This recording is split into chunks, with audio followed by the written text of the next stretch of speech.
Hello everyone. Welcome to Learning with Shivangi. Today's topic is scientific method. What is scientific method and what are the uses of scientific method? Basically, scientific method is used in research process because research process has several steps in which one step is done through scientific method. What is the step in which scientific method is used?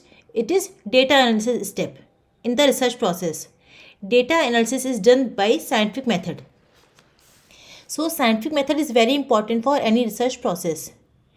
Basically, scientific method is step by step procedure following the logical process of reasoning. Research process already includes many steps in a serial way. So scientific method is also include several steps in the logical process of reasoning. Scientific method is means for gaining knowledge of the universe. Research means search for knowledge again and again. And scientific method is means for gaining knowledge. Both are interconnected. So scientific method is used for research process.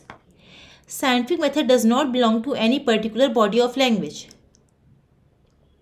It is not belong to particular step, particular system of universe. It is generalized. It is a systematic process. It has a particular way to apply a scientific method in any particular research process.